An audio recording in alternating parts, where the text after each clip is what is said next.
Dokter detektif alias Doktip diduga menuding Reza Gledis memiliki backingan karena bisa memenjarakan Nikita Mirzani dalam waktu singkat. Melalui kolom komentar di salah satu postingan, akun Doktip menyinggung soal mafia skincare yang dituding memiliki backingan aparat. Doktip menghimbau kepada Kapolri untuk mengawal anak buahnya yang dicurigai menjadi backingan mafia skincare tersebut. Reza Gledis kemudian membagikan tangkapan layar komentar Doktip tersebut melalui Instagram story-nya. Membalas tudingan tersebut, Reza Gledis justru menyebut bahwa Doktiplah yang justru sering membawa nama aparat dalam kasus dugaan pemerasan. Reza Gledis mengaku bahwa selama ini ia diam bukan karena takut, namun hanya tidak mau menanggapi segala tudingan yang ditujukan kepadanya. Reza Gledis selalu merendah dengan mengatakan bahwa ia hanya rakyat biasa yang tidak punya kekuatan untuk memiliki backingan aparat. Reza Gledis justru bertanya kepada Doktip bagaimana memiliki backingan setelah beberapa waktu lalu sempat heboh beredar sebuah rekaman suara Doktip yang mencatut nama Kapolri Listio Sigit Prabowo. Soal kasus dugaan pemerasan yang menyebabkan Nikita Mirzani cepat ditahan, Reza Gledis menyebut bahwa hal tersebut karena seluruh bukti sudah jelas, bukan semata-mata adanya backingan aparat. Di akhir unggahannya, Reza Gledis memberikan komentar menohok atas tudingan Doktip tersebut. Nah, gimana nih menurut netizen yang terhormat? Silahkan berkomentar ya. Hey! Heran deh gue, ini kenapa sih pada main lapor-laporan, pada main polisi-polisian? Udah pada paling jumawa, paling hebat, paling jago. Kalau laporan kalian diterima, kalau laporan kalian di-ACC sama polisi, iya. Lagi, lo wartawan, ya, wartawan hiburan, ngapain kalian di Polda? Hah? Ngapain kalian di Polres? Sana cari berita tentang artis-artis yang berprestasi, bukan artis-artis yang kontroversial. Ingat ya, dari kasus yang sekarang lagi marak, NM ditangkap sama asistennya, ya kalau memang salah, semuanya harus diperiksa, termasuk yang ngasih duitnya. Mafia-mafia skincare juga. Udahlah, nggak capek kalian ngurusin pemberitaan. Nih, polisi lo urusin noh, korupsi mega mega korupsi, ya. Semua dikorupsi. Emas dikorupsi, Pertamina dikorupsi, apalagi minyak goreng pun dikorupsi. Guys, jadi ceritanya anak orang kaya. Tuh, dengerin netizen. Ceritanya anak orang kaya aja tetap bertahan hidup dengan duga-dugaan yang overclaim itu, dengan duga-dugaan yang overprice itu. Dengerin, jadi kalian netizen berhati-hatilah yang misalkan nih keuangannya pas mantap, ya kan, sama kayak Eke pas mantap nih. Hati-hati kalau mau beli produk tuh, orang kaya aja bertahan kehidupan dengan cara itu yang diduga overclaim, overprice itu. Jadi kita juga harus hati-hati ya untuk mengeluarkan uangnya, membeli produk-produk itu yang benar-benar aja. Oke, sayang uangnya ya. Ini baru namanya anggota DPR yang sesungguhnya. Beliau ini Masya Allah sekali ya. Saya nggak tahu namanya siapa, tapi betul-betul di pihak konsumen dan korban, bukan di pihak siapapun ya. Entah itu Doktip, entah itu siapapun owner-owner, dia tidak.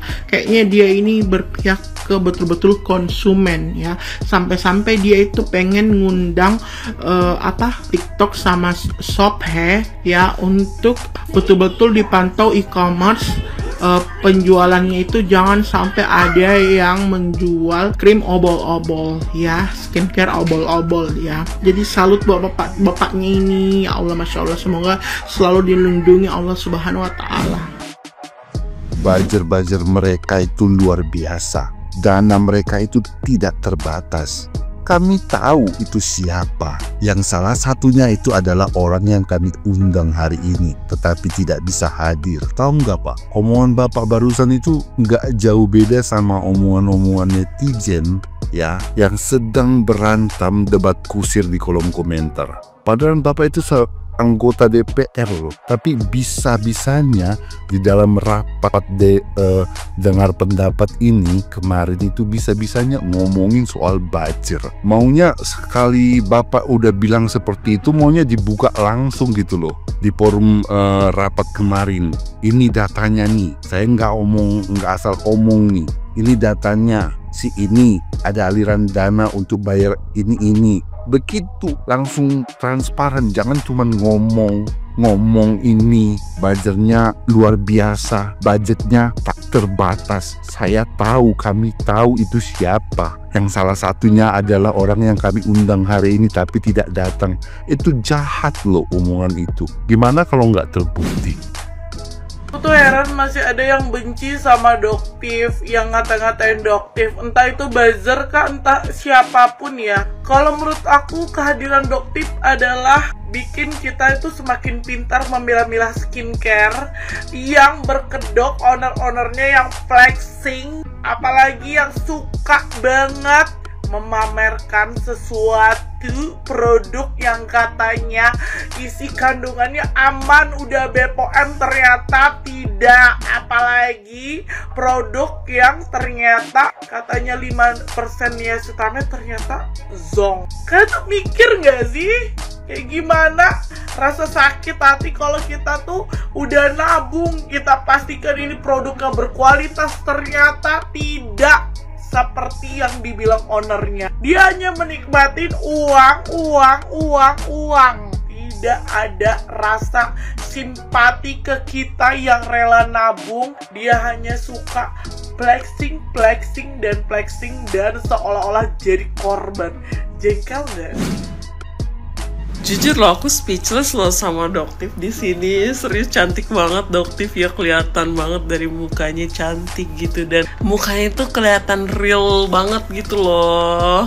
Aku nggak tahu ya Doktif tuh pernah oplas atau enggak, tapi menurut aku mukanya tuh cantik gitu, dan hidungnya itu kelihatan asli gitu loh, kelihatan real. Kalau aku mah pesek ya, kalau Doktif mah mancung gitu, dan cakep gitu loh. Tapi bukan itu yang mau aku bahas. Di sini yang mau aku bahas tentang akun cyberan kemarin. Mana nih yang bilang Paduka Meng, junjungan Paduka Meng. Makanya kenapa aku nggak mau bahas, karena aku udah yakin, aku udah tahu kalau akun itu cuma akun bayaran, cuma akun endorsement, cuma akun yang dibuat-buat oleh orang-orang yang udah kepepet oleh makhluk-makhluk ini, satwa-satwa liar yang udah pada kepepet, udah bingung mau pakai cara apa. Jadi mungkin pakai cara buzzer, nggak kena mental terus sama orang-orang yang terus menyuarakan kebenaran. Jadi mereka pakai akun-akun kayak gini. Jadi akun-akun kayak gini dipakai, dibayar buat menyebarkan hal-hal yang tidak mungkin. Terbuktikan akunnya sekarang bermasalah. Ada yang udah tutup akun juga, ada yang nggak bisa dicari juga akunnya. Dan kalian tau lah siapa-siapa aja orangnya, bukan rahasia umum lagi. Makanya kenapa aku nggak mau bahas, karena emang cuma sampah, ngerti nggak sih? Di akunnya itu cuma sampah, di permasalahannya cuma sampah. Mereka itu cuma orang-orang yang butuh duit, cuma orang-orang kelaparan yang butuh duit, gitu, udah gitu aja. Sesimpel itu kan. Makanya kenapa aku tuh kemarin ya, si Koneng tuh terus teriak-teriak kayak Paduka Meng sudah bersabda. Bersabda apa? Bersabda dibayar.